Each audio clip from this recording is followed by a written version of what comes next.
এখন লাত্তি গুতা জুতার বাড়ি পচা ডিমও তার মুখে মানুষ নিক্ষেপ করতেছে। কি ছিল ক্ষমতা? তোমার ক্ষমতা আল্লাহ তাআলা দিয়েছিল, ক্ষমতার অপব্যবহার তোমরা করেছিলে।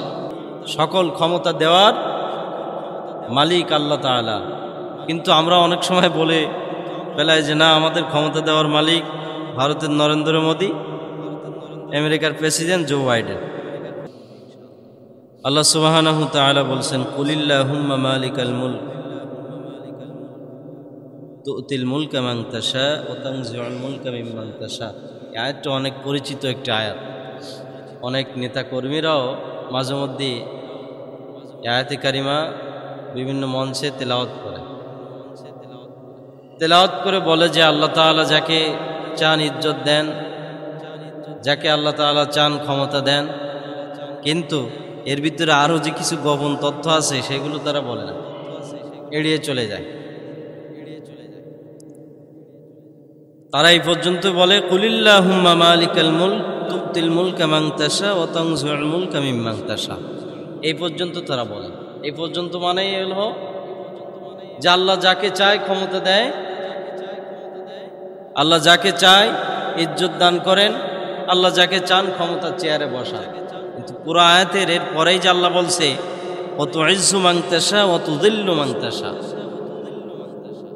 আমি আল্লাহ তাআলা চাইলেই ইজ্জতির বেইজ্জতির সহিত জিল্লতির সহিত তার কাছ থেকে আবার ক্ষমতা আমি কেড়ে নিয়ে নিই। এই পরের যে কথাগুলো এগুলো অনেকেই বললেন, ইন্নাকা আলা কুল্লি শাইইন কদির, নিশ্চয় আল্লাহ তাআলা সকল ক্ষমতার উৎস, সকল ক্ষমতার মালিক, সকল ক্ষমতা দেওয়ার মালিক আল্লাহ তাআলা। কিন্তু আমরা অনেক সময় বলে ফেলাই যে না, আমাদের ক্ষমতা দেওয়ার মালিক ভারতের নরেন্দ্র মোদী, আমেরিকার প্রেসিডেন্ট জো বাইডেন। বলে ফেলাই না? অনেক নেতাকর্মী ভোটের লোভে উল্টা পাল্টা মঞ্চে যেই বলে ধর্ম যার যার, উৎসবকে সবার সমান। তো বউ তোমার একা, তো বউয়ের অধিকার সবার সমান দেওয়া উচিত। কথা বললেন না কেন? বউ আমাদের যে সমস্ত নেতা কর্মীরা বলে ধর্ম যার যার, উৎসব সবার, বিয়ে করেছো তুমি, বউ তোমার, অধিকার সবার সমান দাও, পারবে? আমাদের এই নেতা কর্মীরা চাকরি করে, আমি বলতে চাই তাদেরকে, চাকরি আপনার, বেতন সবার, মানবে? কথা বলেন না কেন? এ কথা জীবনেও মানবে না। এই যে বলে যে ধর্ম যার যার, উৎসব সবার, এটা আল্লাহ তাআলার সাথে সম্পূর্ণ একটা শিরক হয়ে যাচ্ছে, কুফরি, মনের অজান্তে কোরআনুল কারীমের আয়াতের বিপক্ষে। লাকুম দীনুকুম ওয়ালিয়া দীন, যার দিন তার কাছে, যার উৎসব তার কাছে, যার ধর্ম তার কাছে। আমি মুসলমান, আমার দিন, আমার উৎসব আমার কাছে। আমি বিধর্মীদের অনুষ্ঠানে যেতে পারবো না, তাদের সাথে হাত মিলাতে পারবো না। কিছু ভোটের লোভে, হালুয়া রুটির লোভে, ক্ষমতার চেয়ারের লোভে এই কথাগুলো মনের অজান্তে বলে ফেলাই, আর সুস্পষ্ট আল্লাহ তাআলার সাথে আমরা শিরক করে ফেলাই।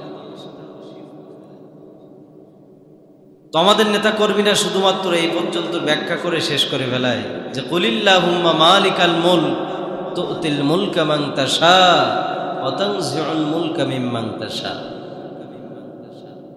আসলেই বাস্তব যে আল্লাহ তাআলা যাকে চান ক্ষমতা দেন, যাকে চান আল্লাহ তাআলা ইজ্জত দান করেন। ওয়া তুযিল্লু মান তাশা, আবার আল্লাহ তাআলা যা চায় বেইজ্জতির সহিত, জিল্লতির সহিত তার কাছ থেকে আল্লাহ তাআলা ক্ষমতা ছিনিয়ে নিয়ে নেয়। সময় লাগে না, মুহূর্তের মধ্যেই ফ্যাসিস্ট খুনি হাসিনাকে আল্লাহ তাআলা বিদায় করেছে বাংলাদেশ থেকে। করেছে কিনা? ক্ষমতা ছিল কিনা? বাইরের দেশে আমাদের যাওয়ার দরকার নেই, আমরা আমাদের দেশ নিয়ে চিন্তা করি। 15 বছর আমাদের দেশের মাননীয় প্রধানমন্ত্রী, সাবেক খুনি, ফ্যাসিস্টবাদী, নাস্তিক, এই যে হাসিনা 15 বছর ছিল, আল্লাহ তাআলা রাখছিলেন। আবার আল্লাহ তাআলা চেয়েছে বেইজ্জতির সহিত ক্ষমতার থেকে আল্লাহ তাআলা তাকে বিদায় করে দিয়ে দিয়েছে। ইজ্জত নিয়ে কি বিদায় দিয়েছেন না? পলাইছে, মানে দেশে থাকারও সৌভাগ্য তার হয়নি, লুকোচুরি করে পালিয়ে এসে মোটামুটি নয়াদিল্লিতে চলে গেছে। এত বেইজ্জতি আল্লাহ তাআলা করেছেন। ঠিক এই বেইজ্জতি মুহাম্মদ সাল্লাল্লাহু আলাইহি সাল্লামের সাথেও আবু জেহেল, উতবা, সাইবারাও, আবু জেহেল এই উতবা সাহেবরা মিলে সবাই একত্রিত হয়ে রাসূল সাল্লাল্লাহু আলাইহি সাল্লামকে বেইজ্জতি করতে চেয়েছিল, অপমান অপদস্থ করতে চেয়েছিল। রাসূল সাল্লাল্লাহু আলাইহি সাল্লাম তখনও ঘাবড়াই যাননি, শত নির্যাতন নিপীড়ন সহ্য করেছেন, কষ্ট করেছেন, কিন্তু রাসূল সাল্লাল্লাহু আলাইহি সাল্লাম ভেঙে পড়েননি। আবু জেহেল, উতবা সাহেবরা তো নিজেরা তো কষ্ট দিয়েছে, রসুলকে মেরেছে, আঘাত করেছে। শেষ পর্যন্ত আবু জেহেল বেইজ্জতি করার জন্য, রাসূল সাল্লাল্লাহু আলাইহি সাল্লামকে বেইজ্জতি করার জন্য সুদূর ইয়ামানের বাদশাহ হাবিব বিন মালিক, এই হাবিব বিন মালিককে দাওয়াত করেছে। তিনি চিফ জাস্টিস অর্থাৎ প্রধান বিচারপতি হবে, আর মুহাম্মদ সাল্লাল্লাহু আলাইহি সাল্লামে বিচার করবে, বিচার করে মুহাম্মদ সাল্লাল্লাহু আলাইহি সাল্লামকে শাস্তির আওতায় নিয়ে আসবে। এই পরিকল্পনা করে সেই সময় আবু জাহেল রাসূল সাল্লাল্লাহু আলাইহি সাল্লামের বিরুদ্ধে বিশাল ষড়যন্ত্র করে ইয়ামানের বাদশাহ হাবিব বিন মালিককে আমন্ত্রণ করেছিলেন। আমন্ত্রণ করে বিশাল বড় মঞ্চ তৈরি করেছিলেন আবু জাহেল। কথাগুলো ভালো করে শুনবেন। মঞ্চ তৈরি করে মঞ্চের ভিতরে দুইটা চেয়ার আবু জাহেল বানিয়েছে সুন্দর করে, একটা স্বর্ণ খচিত চেয়ার আর একটা রূপা খচিত চেয়ার। স্বর্ণ চেয়ারে হাবিব বিন মালিক ইয়ামানের বাদশাকে বসাবে, আর রৌপ্য খচিত যে চেয়ার এটা আবু জাহেল বসবে। আর এর পরিকল্পনা ছিল যে আখেরি জামানার কান্ডারি, যার স্থান আল্লাহ তাআলার পরেই, যার মর্যাদা, মান, সম্মান, ইজ্জত আকাশচুম্বী নয়, আল্লাহ তাআলার সমস্ত জাত যেখানে যা কিছু আছে, আল্লাহ বলছে আর রহমানির রহিম, আমি সমস্ত মাখলুকের জন্য রহিম রহমান, ঠিক আমার হাবিবকে আমি বানিয়েছি। ওমা আরসালনাকা ইল্লা রাহমাতাল লিল আলামিন, আমার সৃষ্টি যত জায়গায় আমার সৃষ্টি আছে, যত জায়গার রব আমি, তত জায়গার নবী, তত জায়গার মান মর্যাদা সবার ঊর্ধ্বে। ইল্লা রাহমাতাল লিল আলামিন, আমার হাবিবের ইজ্জত সম্মানও তত জায়গার জন্য আমি আল্লাহ তাআলা দ্বিগুণ পরিমাণে বৃদ্ধি করে দিয়েছি। সুবহানাল্লাহি বিহামদিহি। সেই নবীর মান মর্যাদা ক্ষুণ্ণ করার জন্য আবু জেহেল পরিকল্পনা করলো, বিশাল মঞ্চ তৈরি করলো, হাবিব বিন মালিককে আমন্ত্রণ করলো। দুইটা চেয়ার সুন্দর করে সাজালো, হাজার হাজার জনতার সামনে থাকবে। আর আব্দুল্লাহর বেটা মুহাম্মদ সাল্লাল্লাহু আলাইহি সাল্লাম আসবে। সে মঞ্চে আসার পরে পরিকল্পনা কেমন ছিল দেখেন, যে আবু জেহেলের পরিকল্পনা আর বর্তমান খনি হাসিনার পরিকল্পনা দেখবেন খাপে খাপ মিলে যাবে। আবু জেহেলের পরিকল্পনা ছিল যে হাবিব বিন মালিক স্বর্ণ চেয়ারে বসবে, আর আমি আবু জেহেল রূপার চেয়ারে বসবো, আর আব্দুল্লাহ বেটা মোহাম্মদ স্টেজে আসবে, মঞ্চে আসবে, তাকে চেয়ার ছাড়া হাজার হাজার জনতার সামনে খাড়া করে রাখবো। কঠিন একটা পরিকল্পনা, যে তাকে অপদস্থ করব, মান সম্মান ইজ্জতের ক্ষুণ্ণ করব হাজার হাজার তাওহীদ জনতার সামনে। আজকে দেখেন আলেম ওলামাদের মান সম্মান ইজ্জত ক্ষুণ্ণ করতে চেয়েছিল এই খনি হাসিনা। কিন্তু আমি আপনাদের কাছে একটা প্রশ্ন রাখতে চাই, যে আলেম ওলামাদেরকে যত বেশি নির্যাতন করেছে, নিপীড়ন করেছে, জেলখানায় অবরুদ্ধ করে রেখেছে, তাদের মান সম্মান ইজ্জত জেল থেকে বের হওয়ার পরে, এমনকি মারা যাওয়ার পরেও আল্লাহ তাআলা তাদের ইজ্জত সম্মান কমিয়েছে না বাড়িয়ে দিয়েছেন? কিন্তু যেই স্বৈরাচার চেয়েছিল আলেম ওলামাদেরকে, কোরআন আলাদেরকে বেইজ্জতির সহিত দুনিয়ায় মানুষের সামনে উপস্থাপন করবে।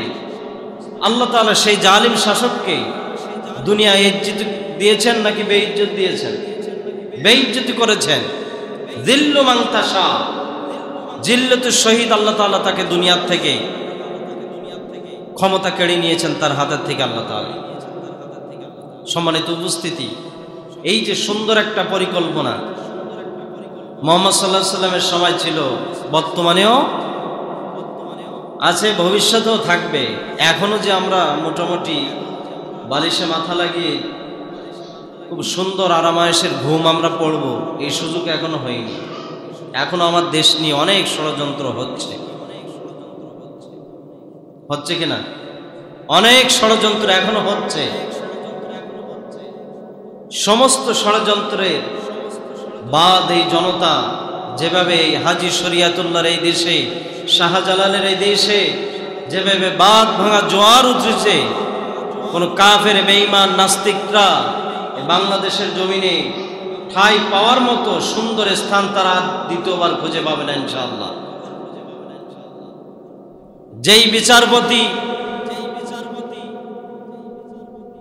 সুন্দরভাবে, সৎ নির্ভীকভাবে সুন্দর বিচার কার্য করার জন্য যাকে বিচারের আসনে বসানো হয়েছিল, সেই সমস্ত বিচারপতিরাও মানুষের বিরুদ্ধে কলমের খোঁচা মেরে, অন্যায় অপবাদ দিয়ে, অন্যায়ভাবে বিচারের রায় ফয়সালা দিয়ে মাসের পর মাস, বছরের পর বছর কারাগারে নিক্ষেপ করেছে, মানুষের সম্পদ লুণ্ঠন করে খেয়েছে।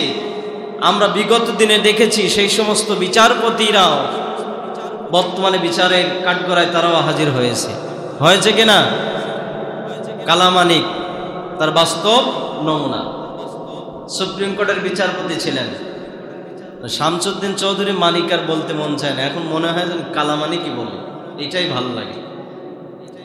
চরম ইসলাম বিদ্বেষী ছিল, দাড়ি টুপি, আবার কিছুদিন পলিয়ে মোটামুটি একটু দাড়ি টাড়ি হয়েছে, টুপি একটা মাথায় দিয়ে পাগলের বেশ সেজে পালানোর চেষ্টা করতেছে। তারপরেও কি পালাতে পেরেছে?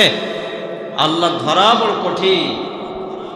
খুদু ফাগুল্লু, আল্লাহ তাআলা ধরা খুব কঠিন। যেদিন আল্লাহ তাআলা ধরবে, এই ধরার থেকে দুনিয়ার কোনো মানুষ তাদেরকে রেহাই দিতে পারবে না। আরো বড় নাস্তিক, অনেকগুলো নাস্তিক ছিল। সাবেক তথ্যমন্ত্রী হাসানুল্লাহ কিনু কথায় কথায় জঙ্গিবাদ, মৌলবাদ, এই ছাড়া ওর মুখে কিছু ছিল না। এখন লাত্তি গুতা, জুতার বাড়ি, পচা ডিমও তার মুখে মানুষ নিক্ষেপ করতেছে। কি ছিল ক্ষমতা? তোমার ক্ষমতা আল্লাহ তাআলা দিয়েছিল, ক্ষমতার অপব্যবহার তোমরা করেছিলে। সম্মানিত উপস্থিতি, ঠিক আবু জেহেল ও রাসূল সাল্লাল্লাহু আলাইহি সাল্লামের বিরুদ্ধে এমন ষড়যন্ত্র চালাচ্ছিল।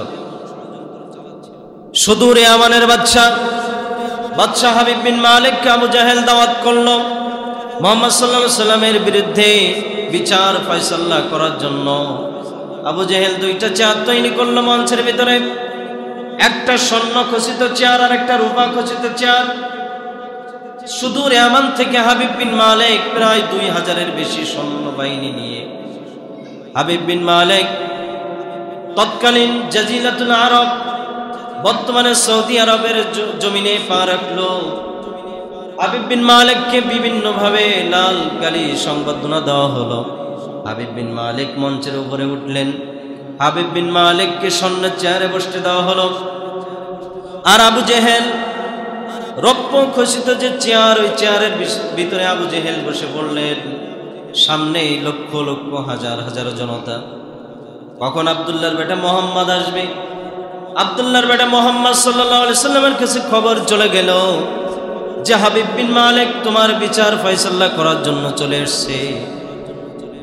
বিশ্বনবী সাল্লাল্লাহু আলাইহি সাল্লাম মুখটা মলিন করে আস্তে আস্তে মঞ্চের দিকে চলে গেলেন। মঞ্চের দিকে যাওয়া মাত্রই যখনই আস্তে আস্তে করে মঞ্চে উঠতেছেন, হাবিব বিন মালিক বিশ্বনবীর চেহারার দিকে চাতক পাখির মতো চেয়ে, বিশ্বনবীর চাঁদ মাখা সুন্দর চেহারার দিকে হাবিব বিন মালিক চেয়ে মনের অজান্তে কখন স্বর্ণ খচিত চেয়ার থেকে উঠে পড়লেন হাবিব বিন মালিক নিজেই জানে না। হাবিব বিন মালিক যখন স্বর্ণ খচিত চেয়ার থেকে উঠে পড়ল, আবু জেহেল তখন মনে মনে চিন্তা করলো, হাবিব বিন মালিক তো আজকে চিফ জাস্টিস, তিনি উঠে দাঁড়িয়েছেন, নিশ্চয় আমাকে উঠা লাগবে। হাবিব বিন মালিক উঠলেন, আবু জেহেল উঠলেন। আবু জেহেলের দিকে আস্তে আস্তে করে হাবিব বিন মালিক দাঁড়িয়ে আসলেন। হাবিব বিন মালিক যখন রূপা খচিত চেয়ারের কাছে চলে আসলো, আবু জেহেল চলে গেল। আবু জেহেল আরো অনেক দূরে সরে গেল। হাবিব বিন মালিক রূপা খচিত চেয়ারে বসে গেল। আর হাবিব বিন মালিক স্বয়ং বিশ্বনবী আখেরি জামানার কান্ডারি জনাবে মুহাম্মদ রাসূলুল্লাহ সাল্লাল্লাহু আলাইহি ওয়াসাল্লামকে বললেন, আহলান সাহলান ইয়া মারহাবা। আব্দুল্লাহর বেটা মুহাম্মদ, এই যে স্বর্ণ খচিত চেয়ার দেখতে পাচ্ছ, এই চেয়ারটা দুনিয়ার কোনো মানুষের জন্য আজকে বসার জায়গা না।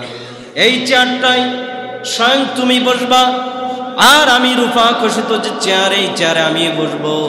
মুহাম্মদ সাল্লাল্লাহু আলাইহি ওয়াসাল্লামকে হাবিব বিন মালিক স্বর্ণ খচিত চেয়ারে বসালো।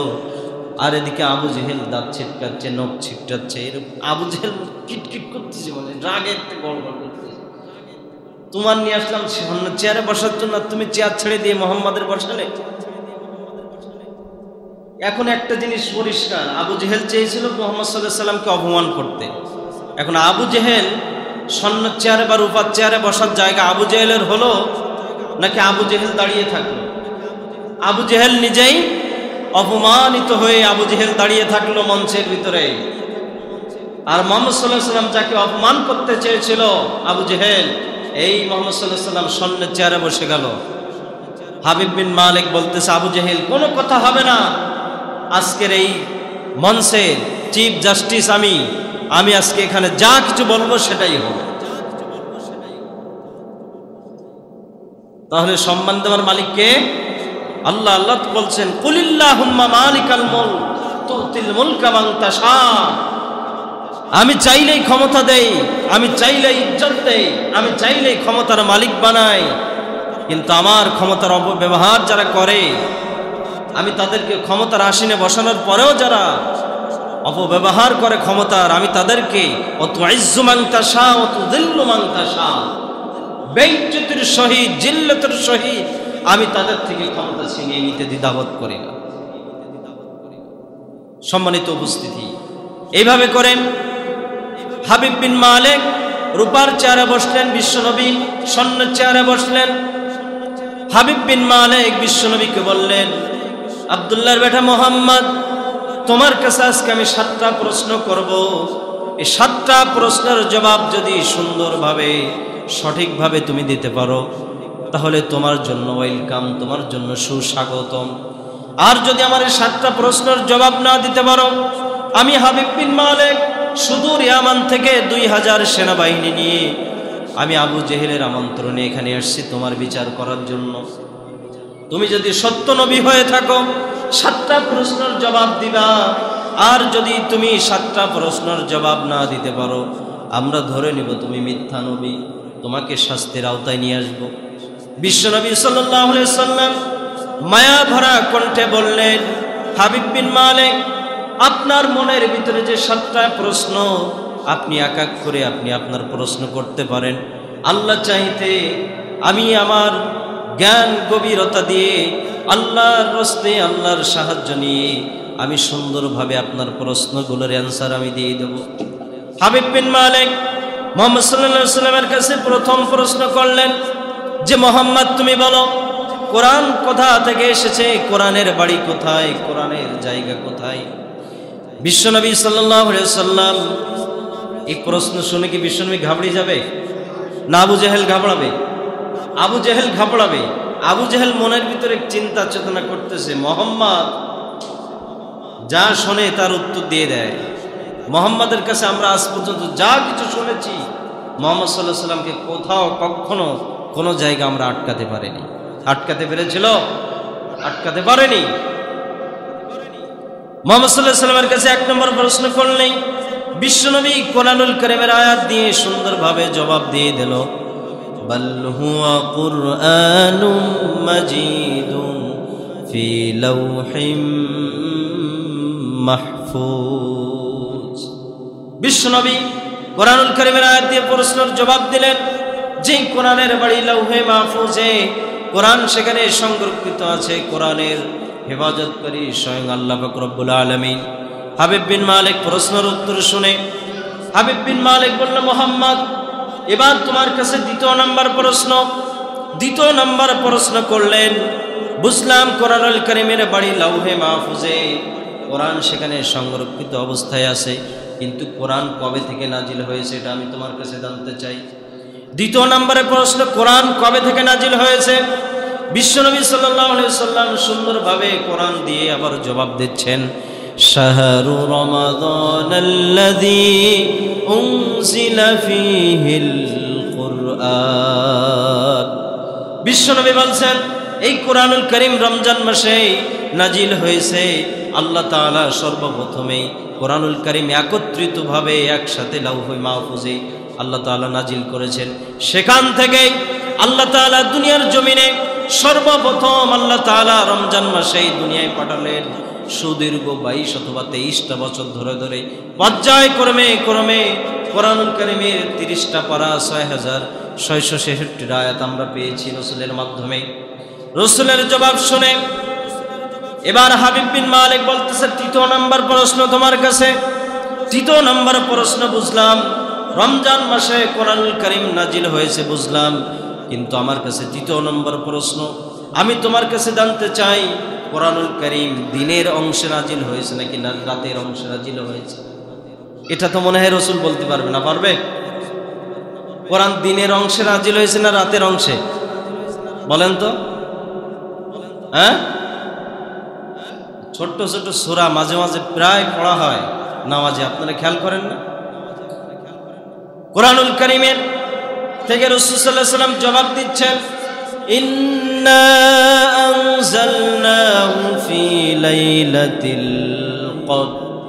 রাসূল জবাব দিচ্ছেন, এই কোরআনুল কারীম আল্লাহ তাআলা রাতের অংশেই রমজান মাসের বরকতময় রাত্রিতে লাইলাতুল কদরের রাত্রিতে আল্লাহ তাআলা লাউহে মাহফুজ থেকে জিবরাইলের মারফত আমার উপরে নাজিল করেছে। সুবহানাল্লাহি বিহামদিহি। হাবিব বিন মালিক এবার জানতে চাইলেন 4 নম্বর প্রশ্ন। বিশ্বনবীর কাছে 4 নম্বর প্রশ্ন করলেন যে, আব্দুল্লাহর বেটা মুহাম্মদ, এবার বলো কোরআনে কোন ধরনের ভুল আছে কিনা, সংশয় আছে কিনা?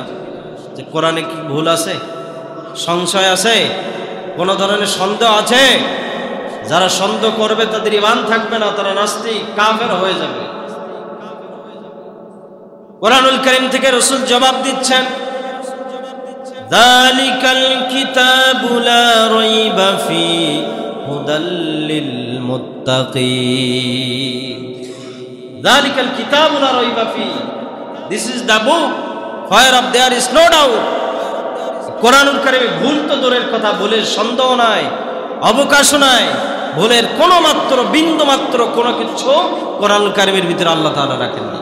হুদাল লিল মুত্তাকিন, আল্লাহ তাআলা মুমিন মুত্তাকি যারা হবে তাদের জন্য আল্লাহ তাআলা কোরআনুল কারীমকে পথ প্রদর্শক হিসেবে আল্লাহ তাআলা দুনিয়ায় প্রেরণ করেছেন। সুবহানাল্লাহ। কত সুন্দর একের পর এক কোরআন দিয়ে আল্লাহ তাআলার হাবিব জবাব দিচ্ছে হাবিব বিন মালিককে। আর আবু জেহেল তো খালি রাগে মানে খালি কিটকিট করতেছে, কি করতে নিয়ে আসলাম হাবিব বিন মালিককে নিয়ে আসলাম মুহাম্মাদের অপমান করার জন্য। আর এখন মুহাম্মাদের কাছে যা শুনতেছে ও সব বলতে পারবে, মানে বিপদ এখন আমার। কথা কন না কেন? জীবিত সাইদিকে যে ভয় না পেত এই খুনি হাসিনা, তার চেয়ে মরা সাইদিকে আমরা দেখেছি। এই খুনি হাসিনা এবং আওয়ামী লীগের মানুষ যারা ছিল, স্বৈরাচার যারা ছিল বাংলাদেশে, জীবিত সাইদির চেয়ে মরা সাইদিকে তারা বেশি ভয় পেয়েছিল। মরা সাইদিকে যদি ভয় না পেত, বাংলাদেশের ইতিহাসে ঢাকায় তারা একটা জানাজা করতে চেয়েছিল বাইতুল মুকাররমে, সাইদি সাহেবের জানাজা তারা ঢাকায় করতে দেয়। কবরের পাশে তারা পাহারা দিয়েছিল পুলিশ দিয়ে। কি কারণে? কি কারণে তারা ভয় পেয়েছিল? এই কারণে। কিন্তু তারা বেইজ্জতি করতে চেয়েছিল, অপদস্থ করতে চেয়েছিল। 13টা বছর জেলখানায় ঢুকিয়ে জেনার অপবাদ দিয়ে ধর্ষণকারীর সেল মেরে রাজাকার ট্যাগ লাগানোর পরেও, মারা যাওয়ার পরেও যেই সাইদির দ্বিগুণ পরিমাণের জনপ্রিয়তা ছিল, তা মরার পরে বাংলাদেশের জনগণ সহ গোটা বিশ্বের মুসলমানেরা দেখেছে কত জনপ্রিয়তা ছিল।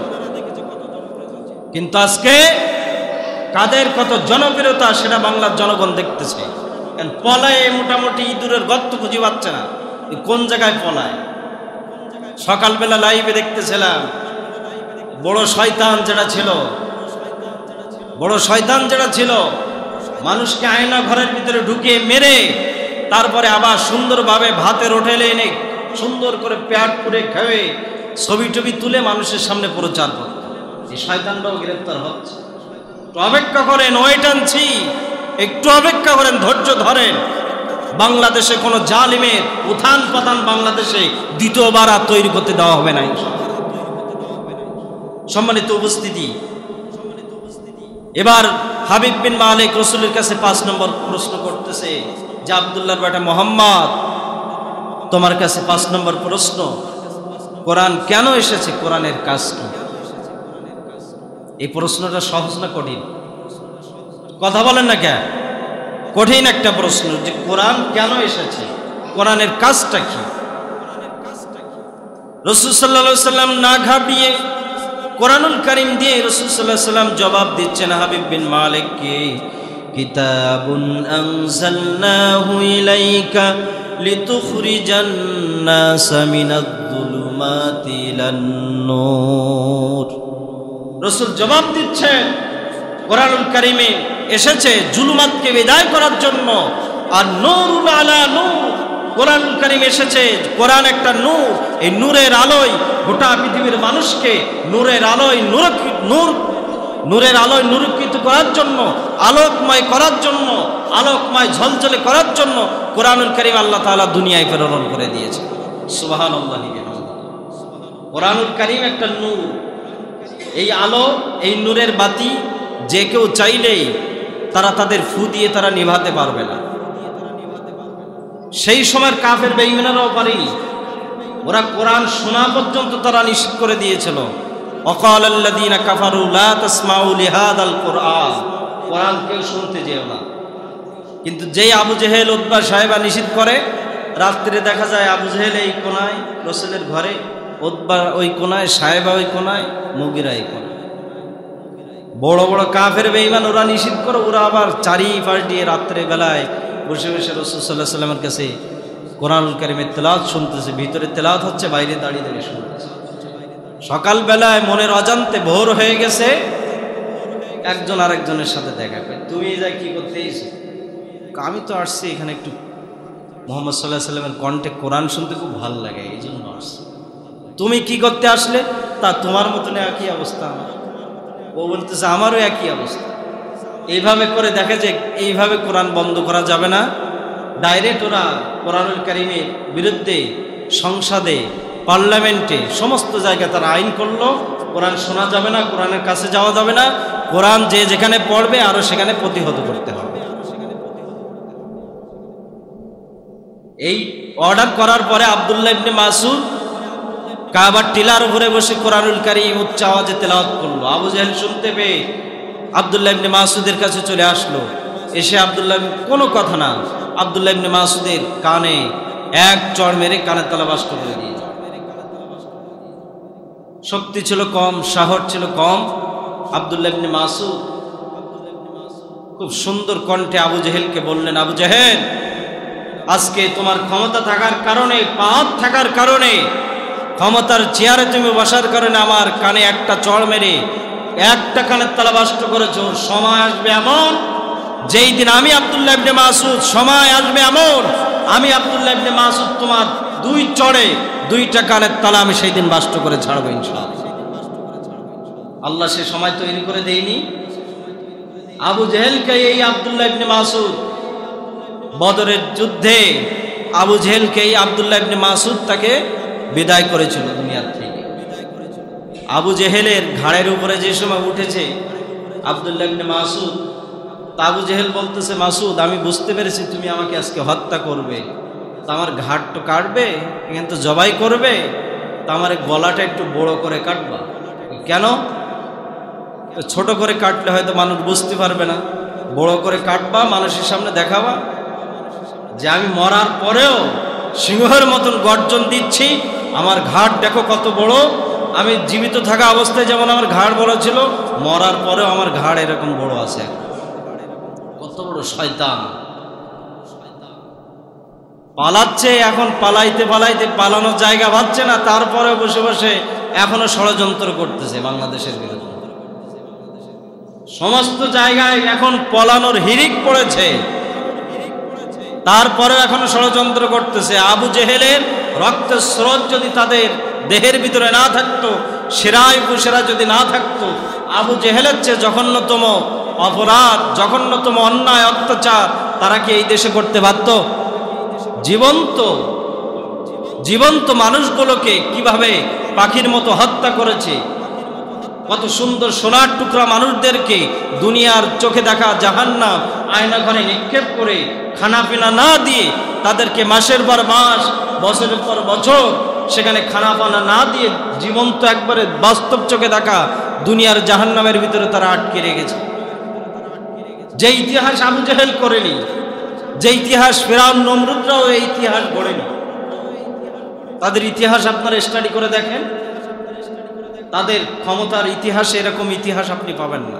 নির্মমভাবে মানুষকে এভাবে কষ্ট দেওয়ার ইতিহাস আপনি পাবেন না।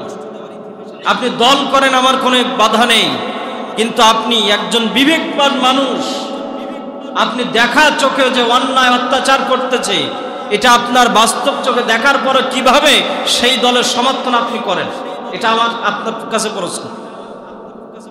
দেখা চোখেও তাদের দল কি করা যাবে? আর দল করব কোনটা? হিজবুল্লাহ। দল করব আল্লাহর দল। দল হবে কার? আল্লাহর দল। যে দলে কোরআন আছে, হাদিস আছে, যেই দলে নামাজ পড়তে বলে, তাহাজ্জুদ পড়তে বলে, কোরআন স্টাডি করতে বলে, হাদিস স্টাডি করতে বলে, সেই দল, সেই মত, সেই পথ ছাড়া বাংলাদেশে আমরা দ্বিতীয় কোনো দল, মত, কোনো পথে আমরা যাব না ইনশাআল্লাহ। কথা ক্লিয়ার? দেখা চোখে আমরা খারাপ জায়গায় আমরা যেতে পারি না। হিজবুল শয়তান, কেন আমরা শয়তানের দলে যাব? বাস্তব চোখে দেখতেছি ওগুলো শয়তান। শয়তান যদি না হতো তাহলে আজকে কোরআন আলাদের দলে ঝাঁকে ঝাঁকে আজকে প্রবেশ করতেছে, ঝাঁকে ঝাঁকে বাধ্য হয়ে। এখন কোরআন আলারাও বলতেছে না, এখন আপাতত এখানে স্টাফ থাক, এখন আর নতুন করে কাউকে ঢোকানোর দরকার নেই। কথা বোঝেন? সবাই বিবেকবান মানুষ, বুঝে নিয়েন কথাগুলো। আবু জেহেল বিন মালিক, যে আবু জেহেল তাকে চিফ জাস্টিস হিসেবে মক্কার জমিনে নিয়ে আসলো, হাবিব বিন মালিক রসুলের কাছে ৬ষ্ঠ নম্বর প্রশ্ন করতেছে, মোহাম্মদ বুঝলাম, এবার আমার ৬ষ্ঠ নম্বর প্রশ্নের উত্তর দাও। এই কিতাব কার পক্ষ থেকে এসেছে? এটা তো একটা কঠিন প্রশ্ন। কার পক্ষ থেকে এসেছে? কোরআনে কি খুঁজে পাওয়া যাবে?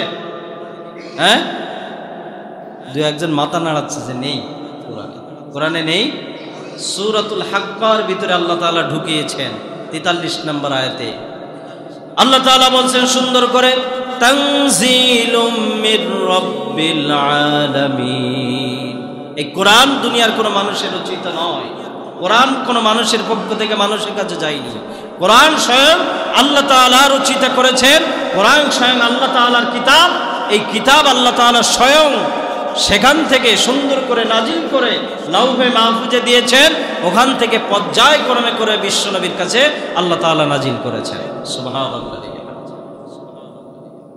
এবার ৭ নম্বর প্রশ্ন হাবিব বিন মালিক রাসূলের কাছে করতেছেন যে, মুহাম্মদ তোমার কাছে ৭ নম্বর প্রশ্ন, শেষ, সর্বশেষ প্রশ্ন।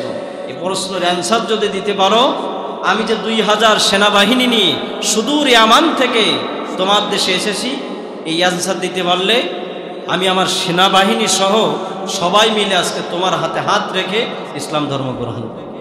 সুবহানাল্লাহ। ৭ নম্বর প্রশ্নের জবাব তো দিতে পারবে না, পারবে? এটা একটু কঠিন হবে, যেহেতু একটা ধর্ম পরিবর্তন করে আরেকটা ধর্মে আসতে হবে, তাহলে নিশ্চয়ই কঠিন। কথা বলেন না কেন? নিশ্চয়ই কঠিন।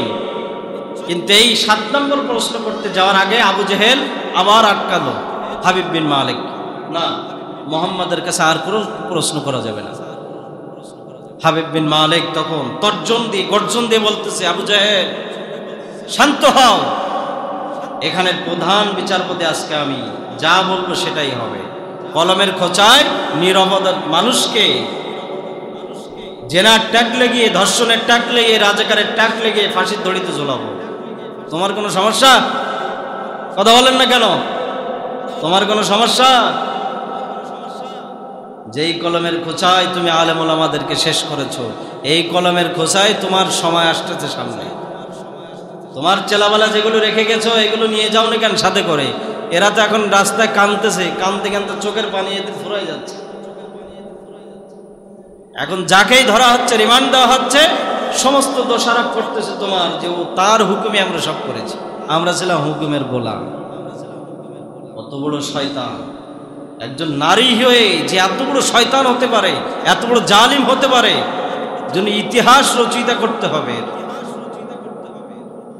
আবু জেহেলকে শান্ত করলো হাবিব বিন মালিক, বলতেছে মোহাম্মদ 7 নম্বর প্রশ্ন হলো, তুমি যদি সত্য নবী হয়ে থাকো তাহলে তোমার আঙ্গুলের ইশারায় চন্দ্র দ্বিখণ্ডিত করতে হবে,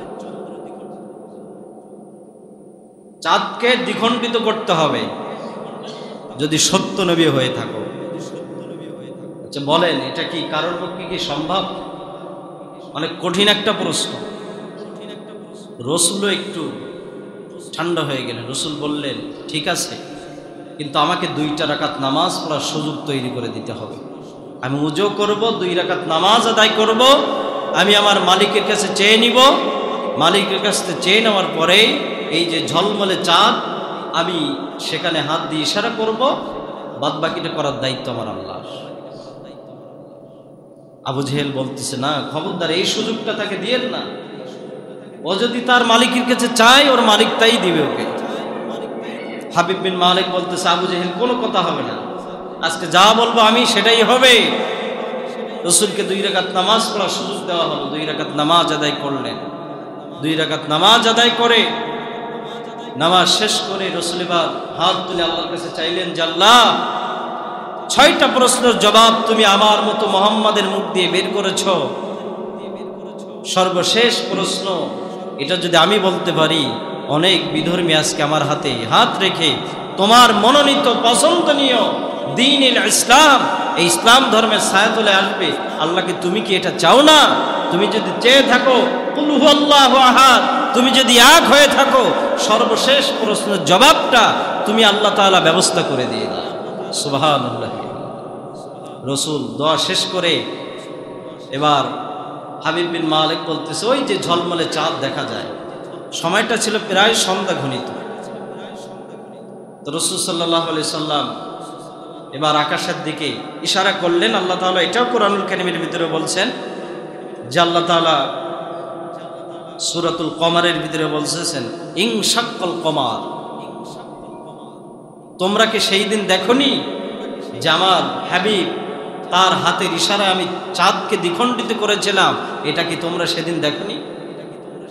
সূরাতুল কমারের ভিতরে আল্লাহ তাআলা বলছেন, একদম প্রথম আয়াতেই রাসূল সাল্লাল্লাহু আলাইহি ওয়াসাল্লাম হাত দিয়ে ইশারা করলেন। মুহূর্তের ভিতরে আল্লাহ তাআলা দায়িত্ব নিলেন। দায়িত্ব নিয়ে আল্লাহ তাআলা ঝলমলে চাঁদকে 2 খণ্ড করে দিয়ে দিলেন।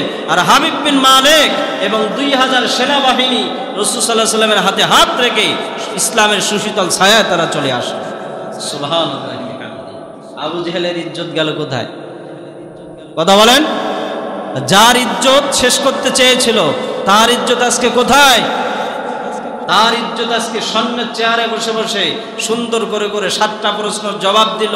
আর আবু জেহেলের চেয়ারে তো বসা দূরের কথা, দাঁড়িয়ে দাঁড়িয়ে মান অপমান শেষ করা ছাড়া আর কোনো কিছু কাজে আসে। অতএব আল্লাহ তাআলার কোরআনুল কারীমের আয়াত, যে কুলিল্লাহুম্মা মালিকাল মুলক তুতিল মুলকা মান তাশা ওয়া তানজিউল মুলকা মিম্মান তাশা। আমাদের অনেক নেতা কর্মীরা এই আয়াতগুলো মঞ্চে বলতো, এই আয়াতের ব্যাখ্যাও করতে এই পর্যন্ত, যে আল্লাহ যাকে চায় ক্ষমতা দেয়, আল্লাহ যাকে চায় ইজ্জত দেয়, মান সম্মান সবকিছু দেয়। পরবর্তীতে এরপরে যে কি, এটার ব্যাখ্যা করতো না কেউ। অত ইজ্জু মান তাশা অত দিল্লু মান তাশা।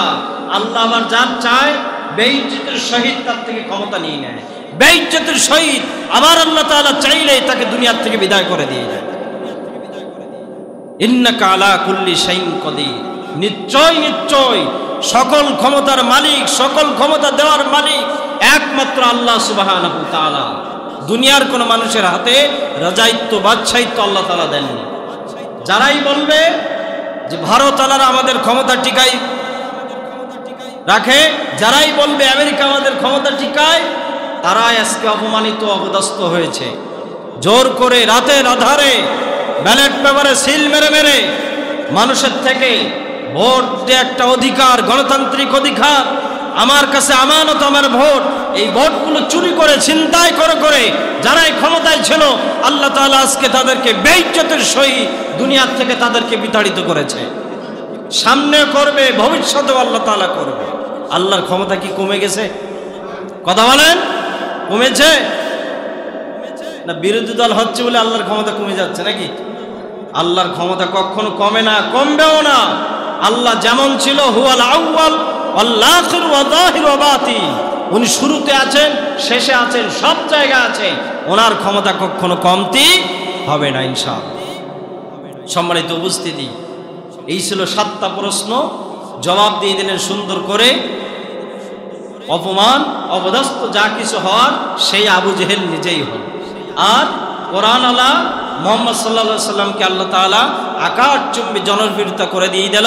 মুহাম্মদ সাল্লাল্লাহু আলাইহি সাল্লামের হাতে শুধুমাত্র হাবিব বিন মালিক তার সেনাবাহিনী না, আবু জেহেলের ওই মঞ্চের সামনেও যারা ছিল, ইতিহাস বলে যে তারা সুদ্ধা মুহাম্মদ সাল্লাল্লাহু আলাইহি সাল্লামের হাতে হাত রেখে সবাই সেই দিন ইসলামের ছায়াতলে এসেছিল। সুবহানাল্লাহি বিহামদিহি। এটাই ছিল আজকের মূল বিষয়। আমরা এখান থেকে শিক্ষা নিব যে আল্লাহ তাআলার কোরআনুল কারীমের আয়াত, এই আয়াত থেকে আমরা শিক্ষা নিতে হবে আমাদেরকে যে আল্লাহ তাআলা আমাদেরকে মান মর্যাদা দেয়, এই মান মর্যাদা পাওয়ার পরে যেন আমরা তার অপব্যবহার যেন আমরা না করি। ইনশাআল্লাহ পারবো না? আপনাকে আমাকে আল্লাহ তাআলা ইজ্জতের চেয়ারে বসিয়েছেন। এই চেয়ারে বসে কখনো অন্যায়ভাবে কোনো মাজলুম মানুষের প্রতি অন্যায়ভাবে অত্যাচার করব না, লুণ্ঠন করব না। পারবো না ইনশাআল্লাহ? ইনশাআল্লাহ। আল্লাহ তাআলা কোরআনুল কারীমের এই সুন্দর নূর, হাদিসের যে নূর, এই নূরের আলোয় যেন আমাদেরকে আলোকিত করেন। আমরা সেইভাবে কোরআন এবং সুন্নাহ সুন্দরভাবে ব্যাখ্যা বিশ্লেষণ পড়ে পড়ে জেনে শুনে কোরআন এবং সুন্নাহর আলোয় যেন আমরা আমাদের জীবনকে আলোকিত করতে পারি। আমাদের সমাজ, আমাদের রাষ্ট্র সব কিছু যেন কোরআন এবং সুন্নাহ দিয়ে সুন্দরভাবে গঠিত হয়। আল্লাহ তাআলার কাছে আমরা তৌফিক চাই। আল্লাহ যেন আমাদের এই মনের তামান্নাকে পুরা করেন। আমরা সকলে আওয়াজ দিয়ে বলছি আল্লাহুম্মা আমিন। ওয়া মা আলাইনা ইল্লাল বালাগ। আসসালামু আলাইকুম ওয়া রাহমাতুল্লাহি ওয়া বারাকাতুহু।